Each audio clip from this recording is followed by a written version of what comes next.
চেতনা শব্দটা তো আওয়ামী লীগ সরকার এত পচিয়ে ফেলছে, আমি এই শব্দটা বলতে চাই না। চেতনা চেতনা করতে করতে চেতনা শব্দটা আমাদের কাছে হয়ে গেছে যে লুটপাটের প্রতি শব্দ। চেতনা শব্দটা হয়ে গেছে বিরোধী পক্ষকে দমনের প্রতিশব্দ। যত সব অপরাধ কর্ম ঢাকার প্রতিশব্দ হয়ে গেছে চেতনা শব্দটা। আমি যদি জুলাইয়ের জায়গা থেকে বলি, জনগণের কি প্রত্যাশা ছিল, কেন জনগণ রাস্তায় নেমে আসলো, দল মত নির্বিশেষে, নারী পুরুষ বয়স সব ভেদাভেদ ভিন্ন করে সব মানুষরা রাস্তায় নেমেছে। তাদের আমি মনে করি সবচেয়ে বড় যে জিনিসটা অভাব ছিল সেটা হচ্ছে মানুষের কোনো ডিগনিটি ছিল না। এবং মানুষ মনে করতো যে আমরা প্রজা হয়ে গেছি, যে শেখ হাসিনা আমাদের খাওয়ায়, শেখ হাসিনা আমাদেরকে ব্লাউজ দেয়, শেখ হাসিনা আমাদেরকে মোবাইল ফোন দেয়, শেখ হাসিনা আমাদেরকে পদ্মা সেতু দেয়, সে রোহিঙ্গাদেরকে খাওয়ায়, 10 লাখ মানুষকে খাওয়ায়, মানে এভরিথিং হয়ে গেছে যে শেখ হাসিনা একজন রানীর, দেশটা তার আর তার বাপের, আমরা হচ্ছি প্রজা, আমরা তার দয়ায় বেঁচে থাকি। মানুষের কোনো ডিগনিটি ছিল না এবং ক্যাম্পাসগুলোতে ছাত্রছাত্রীদের কোনো ডিগনিটি ছিল না, স্লেভের মতো ব্যবহার করেছে। তো এই যে বিদ্রোহটা হয়েছে, এটার একটা বড় কারণ হচ্ছে মানুষের ডিগনিটি মানুষ ফেরত পেতে চায়, একটা সম্মানজনক লাইফ লিড করতে চায়। এবং ক্যাম্পাসগুলোতেই কিন্তু প্রথম বিদ্রোহ হয়েছে এবং ছাত্রলীগকে প্রথম তারা তাড়িয়েছে। ডিগনিটির জায়গাটা আমি মনে করি ইম্পর্ট্যান্ট। এটা যদি আমরা এনশিওর করতে পারি মানুষের জন্য, এইটা হচ্ছে জুলাইকে বাঁচিয়ে রাখা। এই যে সাম্প্রতিক সময়ে বিতর্ক হলো শিক্ষামন্ত্রীর একটা কথা নিয়ে, আমি মনে করি এটা হচ্ছে এই ফেসিবাদী শব্দ, যে আমি অন্যদেরকে তার ডিগনিটিটা না দেয়া, সে ছাত্র হোক, ছোট হোক, বাচ্চা হোক, তাকে তার ডিগনিটিটা দেয়া, আর তাকে আমি ফার্মের মুরগি বলে ছোট করব না। তার দ্বিতীয় যেটা হচ্ছে যে ডিসক্রিমিনেশনকে নিয়ে এখানে মুভমেন্টটা হয়েছে।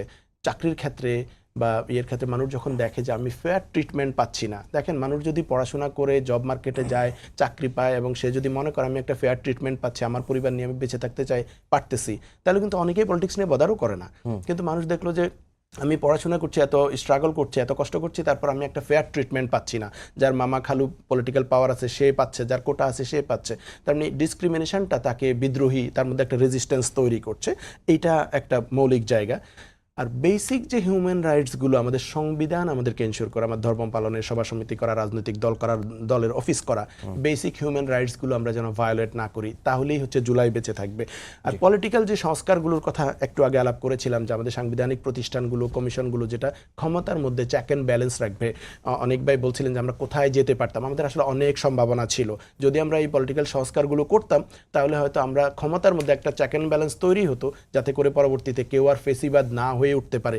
এটা জুলাইয়ের অন্যতম একটা চাওয়া, যে ভবিষ্যতে আর কেউ যেন এরকম ফেসিবাদ, আমরা কতবার গর্জে উঠবো, ভবিষ্যতে যেন কেউ আর এরকম ফেসিবাদী হয়ে উঠতে না পারে। আর লাস্ট আমি যেটা বলতে চাই সেটা হচ্ছে মোস্ট ইম্পর্টেন্টলি যে লুটপাট, চাঁদাবাজি, মানুষ অতিষ্ঠ। ঢাকা শহরের মানুষ যা খরচ করে তার অ্যাটলিস্ট 40% তারা আসলে চাঁদা দেয়। সাম্প্রতিক সময়েও এই যমুনা টিভির বা অন্যান্য টিভির নিউজগুলো দেখলে বুঝবেন যে ঢাকার বাজারে যে জিনিসটা 120 টাকা সেটা বগুড়ায় 37 টাকা। তার মানে এই যে মাঝখানে আস্তে আস্তে দাম বাড়ে চাঁদার কারণে, ঢাকা শহরের মানুষরা জাস্ট আমরা প্রতি মাসে 40% করে আমাদের ইনকাম থেকে চাঁদা দিচ্ছি।